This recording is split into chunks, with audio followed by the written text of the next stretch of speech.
19장 본문은 내가 거룩하니 너희도 거룩하라 라는 명령으로 말씀이 시작됩니다.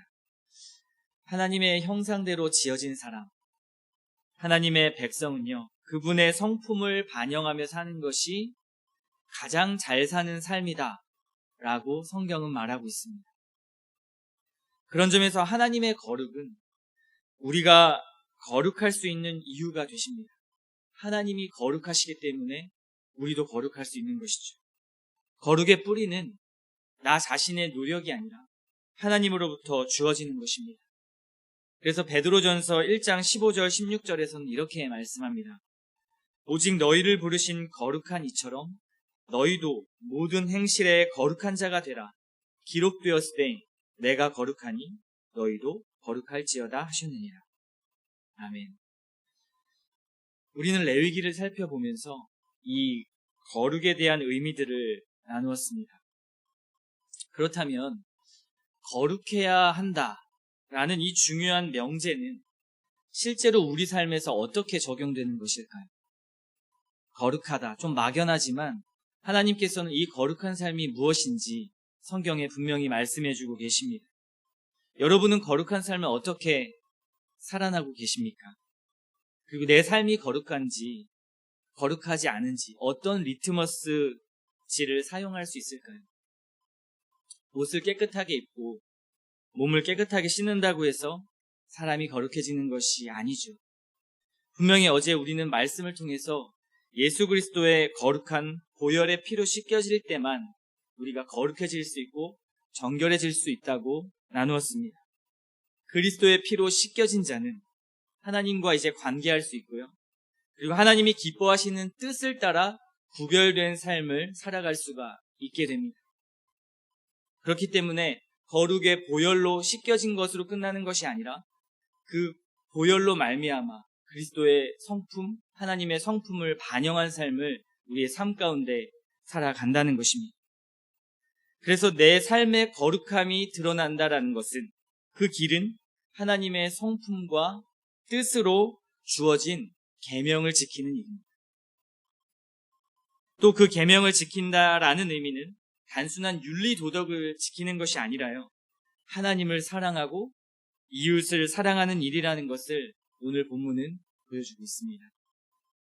즉 거룩함과 사랑이 어떻게 연결되는지를 말씀을 통해 보여주고 있는 것이죠. 그래서 본문에 열거된 이 많은 내용들은 무작위로 나열된 것이라기보다는요, 하나님께서 요구하시는 그 거룩함이 무엇인지를 백성들의 생활 속에 그리고 삶 속에 드러내고 살아가라 라는 말씀으로 주어진 것입니다. 마치 급행 관광처럼 보여주는 그러한 명령들이라고 보시면 되겠습니다. 급하게 모든 것들을 다 지금 압축해서 보여주고 계신 것이죠. 그 내용 속에는 하나님의 사랑과 이웃 사랑이 있습니다. 이것이 오늘 메시지의 핵심이죠. 먼저 본문 3절부터 10절까지의 말씀을 보면 10계명을 대표하는 몇 가지 종교적 의무에 대해서 말씀하고 있습니다. 특히 10계명 중에서도 3가지의 계명이 두드러지게 나타나는데요. 먼저 제5계명인 부모를 경외하는 것, 또 4계명인 안식일을 지키는 것, 또 10계명의 첫 2계명인 우상 숭배에 대한 금지에 대한 10계명의 내용들이 나타나고 있습니다. 이 3가지는 정말 중요한 계명들이죠. 만일 백성들이 하나님 앞에 충성을 바치지 않고 또 가정에서는 책임을 감당하지 않고 또 언약의 증거인 안식일을 지키지 않는다라면 더 이상 나머지 율법들이나 세세한 조항들은 의미가 없기 때문에 그렇습니다. 하나님께서는 10계명의 중요한 원리들을 먼저 이 3가지 계명을 통해 압축하시고 강조하시고 5절 이하로는 화목제에 대해서 설명을 하십니다. 화목제에 대한 규례, 이 규례는 제물로 드리는 그 예물의 고기를 유통기한을 잘 지켜서 먹으라는 규례입니다. 이것을 어길 시에는 그의 백성 중에서 끊어짐을 당할 것이다 라고 말씀합니다. 강력하게 말씀하시죠. 끊어진다라는 것은 당시의 고대 사회에서 공동체와 가족으로부터 배제된다는 것은 그의 삶이 죽은 것이나 다름없기 때문에 굉장히 강력한 엄벌이었습니다.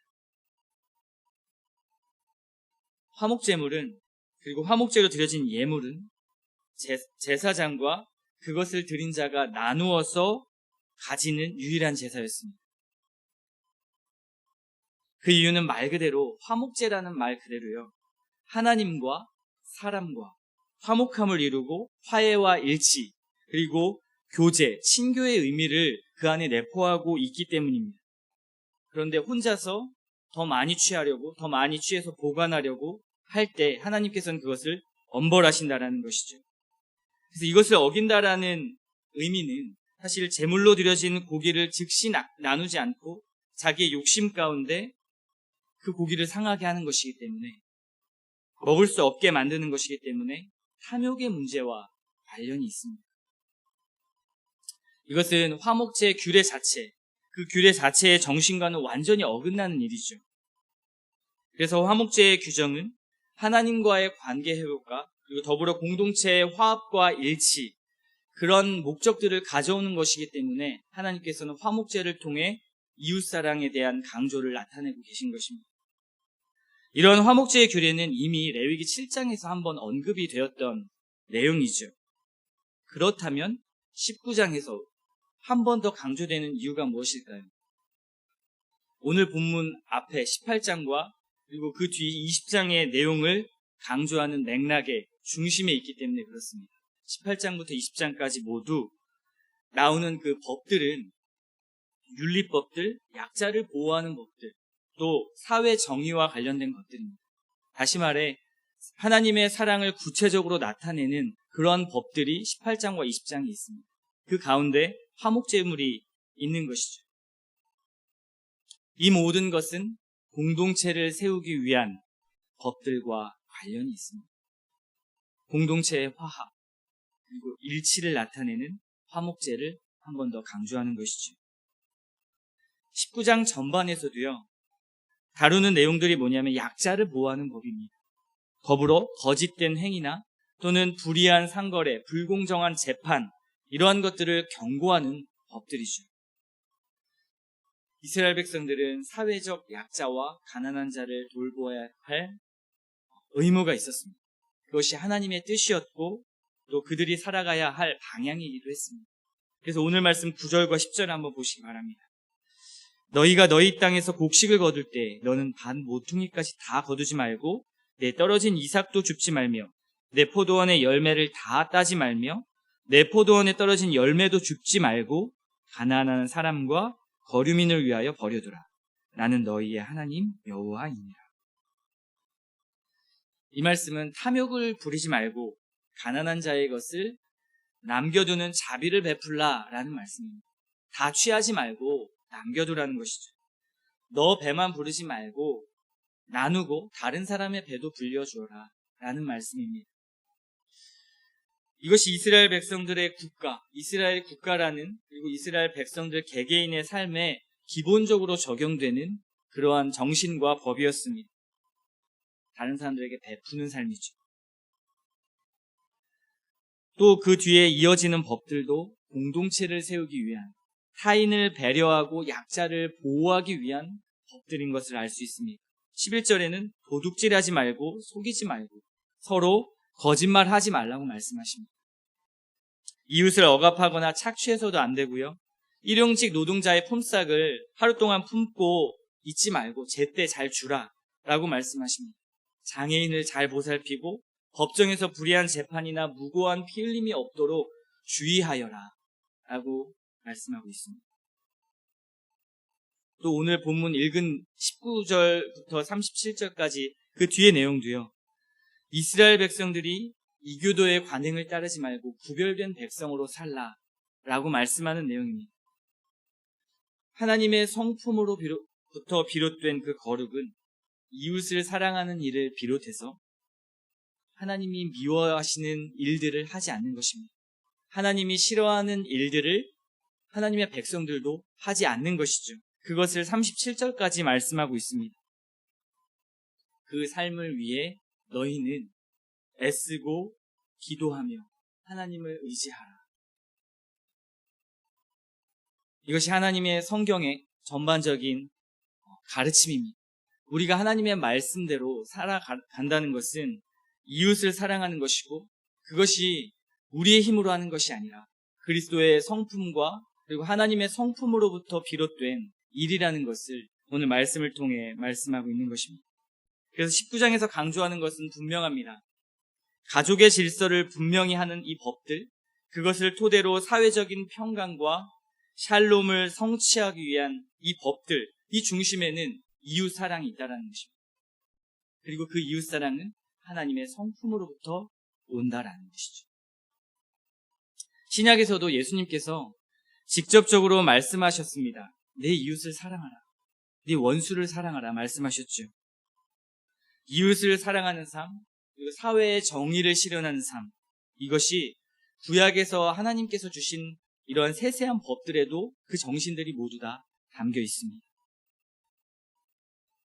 그러므로 오늘 이 하나님의 이 말씀, 내가 거룩한 것처럼 너희도 거룩하라 라는 이 말씀을 우리에게 구체적으로 적용할 수 있다면 그것은 이웃을 사랑하고 정의를 실현하는 삶입니다.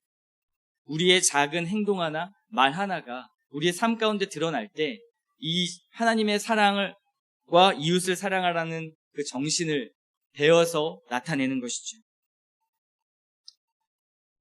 하나님의 성품은 오늘 말씀을 보면 한 개인에게 적용되는 것을 뛰어넘어서 사회 전체의 샬롬까지 이어진다라는 사실을 여러분은 기억하셔야 됩니다. 나 하나만 거룩해지는 것이 아니라요, 사회 전체를, 그리고 하나님의 나라 전체를 거룩하게 하는 하나님의 뜻이었다라는 사실입니다. 그 중심에는 하나님의 사랑이 들어있는 것이죠. 그러므로 이스라엘 백성들은 일상적인 모든 삶의 영역에서까지 자연스럽게 그 하나님의 성품을 반영하고 그 말씀대로 살아야 했습니다. 교회와 그리스도인도 마찬가지입니다.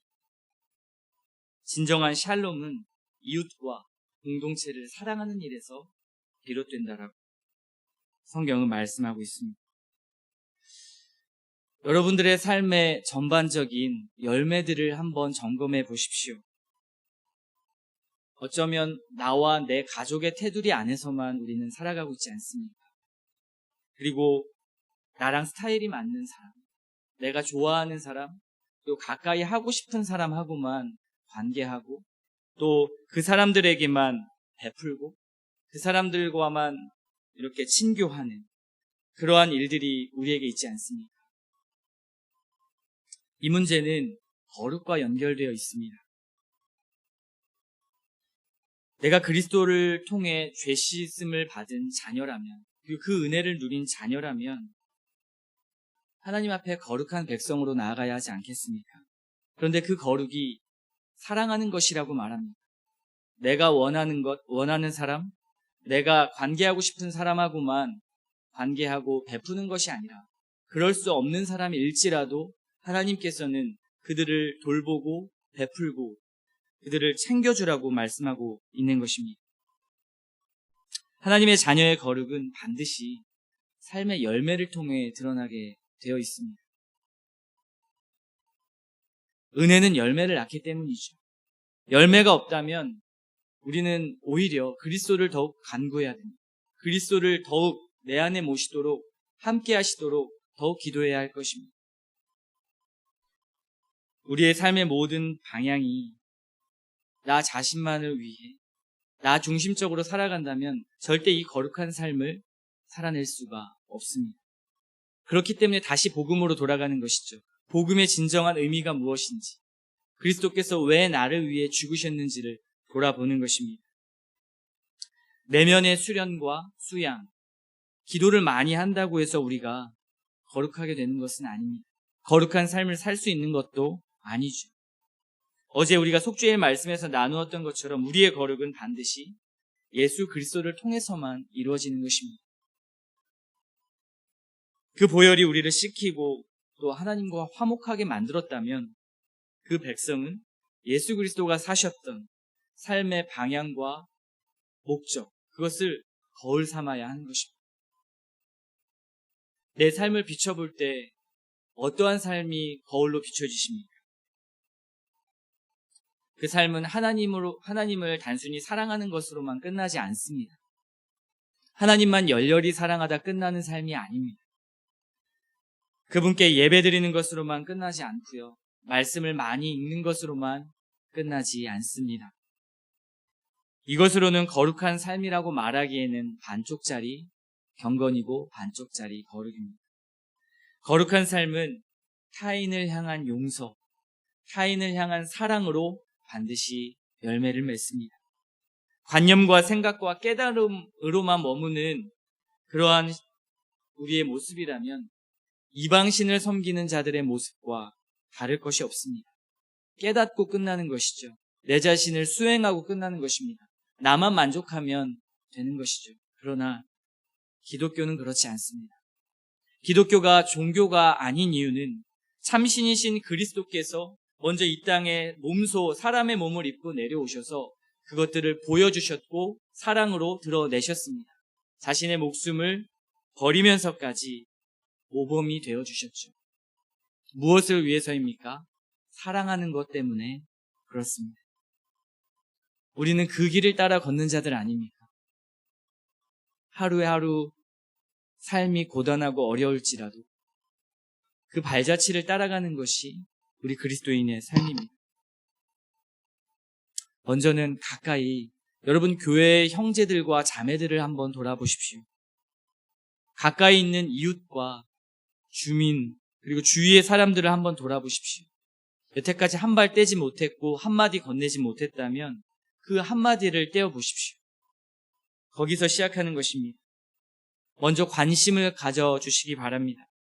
거창한 것을 하는 것이 사랑하는 것을 그 사랑의 정신을 우리가 따라가는 것이 아닙니다. 작은 것, 정말 작은 것에서부터 시작하는 것이죠. 사랑에 기초한 말을 하고 사랑에 기초한 행동을 할 때 공동체는 든든해질 것입니다. 그리고 그 공동체에서 여러분이 스스로 훈련하고 한번 확인해 보십시오. 그래야만 여러분이 세상에서 드러낼 수 있습니다. 교회 공동체 안에서도 우리가 드러내지 못한다면 과연 세상에 나가서 우리가 그 사랑을 실천할 수 있을까요? 사랑이 없으면 아무것도 아닙니다. 사랑 없는 신앙 굉장히 무섭고요. 오히려 상처와 아픔을 더 후벼파는 칼이 될 수 있습니다. 우리의 신앙이 그렇습니다. 사랑이 없으면 교회 공동체도 신자도 아무것도 아닙니다. 사랑을 우선하시기 바랍니다. 하나님께서 사랑 때문에 가장 존귀한 것을 포기하셨다는 사실을 여러분 기억하십시오. 나의 손해와 나의 아픔과 나의 여러 가지 것들을 포기하는 한이 있더라도 그 사랑에 가치를 두고 그 사랑을 실천하는 일에 힘을 써주시기 바랍니다. 그것이 오늘 말씀의 내용입니다. 이 아침에도 이 그리스도의 사랑, 이 거룩한 삶을 주님, 나도 살게 해주십시오라고 기도하는 시간이 되셨으면 좋겠습니다. 내 힘으로 안 되니까요. 주님, 우리에게 힘 주시고 하나님의 마음을 좀 부어주십시오. 그리스도의 마음을 좀 부어주십시오. 내가 사랑할 수 없는 사람을 사랑하게 도와주시고 용서하고 품을 수 있는 마음을 주십시오. 그래서 교회 공동체뿐만 아니라 이 세상 가운데 기독교가 정말 하나님이 살아계신 그런 놀라운 종교라는 것을, 종교를 뛰어넘어 살아있는 생명이라는 것을 세상 사람들에게도 알리는, 나의 삶을 통해 알릴 수 있는 그 은혜가 있도록 주님 이 아침에도 도와주시옵소서라고 기도하는 그러한 기도의 시간 되시기를 바라겠습니다.